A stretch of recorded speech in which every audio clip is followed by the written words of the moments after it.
ಇನ್ನು ಲೋಕಸಭೆಯಲ್ಲಿ ಸಂಸತ್ನಲ್ಲಿ ಭದ್ರತಾ ವೈಫಲ್ಯವಾದಂತಹ ವಿಚಾರ, ಈ ವಿಚಾರದಲ್ಲಿ ಗೃಹ ಸಚಿವರು ಸ್ಪಷ್ಟನೆ ಕೊಡಬೇಕು ಅಂತ ವಿಪಕ್ಷಗಳು ಇವತ್ತು ಕೋಲಾಹಲವನ್ನು ಎಬ್ಬಿಸಿವೆ.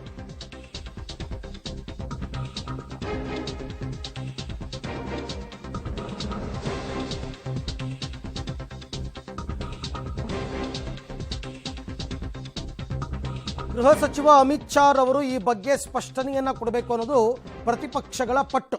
ಆದರೆ ಈ ಪ್ರಕರಣವನ್ನು ರಾಜಕೀಯಗೊಳಿಸಬೇಡಿ ಅಂತ ಅಂದ್ಬಿಟ್ಟು ಸ್ಪೀಕರ್ ಓಂ ಬಿರ್ಲಾ ಅವರು ಮನವಿಯನ್ನು ಮಾಡಿಕೊಂಡಿದ್ದಾರೆ. ಆದರೂ ಕೂಡ ಅವರು ಬಿಡ್ತಾಯಿಲ್ಲ. ಯಾಕೆಂದರೆ ಪ್ರಧಾನಿಯವರ ಮನವಿಯನ್ನೇ ಕಾಂಗ್ರೆಸ್ನವರು ತಿರಸ್ಕರಿಸಿದರು. ಇದನ್ನು ರಾಜಕೀಕರಣಗೊಳಿಸಬೇಡಿ ಅಂತ. ಸಮಿತಿ ರಚನೆಯಾಗಿದೆ, ಏನೇನು ತನಿಖೆ ಆಗಬೇಕು ಎಲ್ಲವೂ ಆಗ್ತಾ ಇದೆ. ಬಟ್ ಇದನ್ನು ಪೊಲಿಟಿಸೈಸ್ ಮಾಡಬೇಡಿ ಅಂತ ಆಡಳಿತ ಪಕ್ಷದ ಮನವಿ. 2023 से उनके त्याग पत्र को स्वीकार कर लिया है.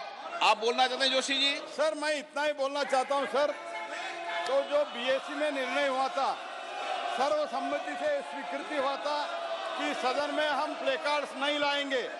इसमें तो आपने जब निवेदन किया कोई भी इसका विरोध नहीं किया, सबने सर्वसम्मति से सभी पार्टियां स्वीकृति दिया था कि हम तट्टिया प्लेकार्ड अंदर नहीं लाएंगे.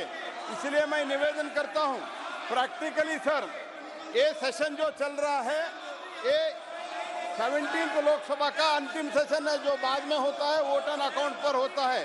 इसलिए चर्चा करना चाहिए.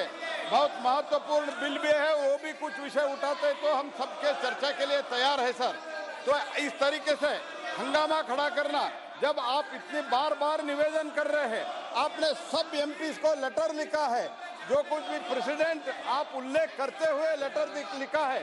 इसलिए मैं हाथ जोड़ के प्रार्थना करता हूं, ये जो प्लेकार्ड लाए हैं इसको विथड्रॉ करके, क्योंकि महत्वपूर्ण चर्चा है, चर्चा के लिए है सदन, इसलिए हम सदन में चर्चा चला. ಓಕೆ, ಕೇಂದ್ರ ಸಚಿವ ಪ್ರಹ್ಲಾದ್ ಜೋಶಿ ಅವರು ಉತ್ತರ ಕೊಡ್ತಾ ಇದ್ದಾರೆ. ಬಟ್ ಅದಕ್ಕೆ ವಿಪಕ್ಷದವರು ಅಡ್ಡಿಪಡಿಸ್ತಾ ಇದ್ದಾರೆ. ನೀವು ಯಾರೂ ಮಾತಾಡೋ ಹಾಗಿಲ್ಲ, ಈ ವಿಚಾರಕ್ಕೆ ಗೃಹ ಸಚಿವರೇ ಸ್ಪಷ್ಟನೆಯನ್ನು ಕೊಡಬೇಕು, ಅವರೇ ಮಾತಾಡಬೇಕು ಅಂತ.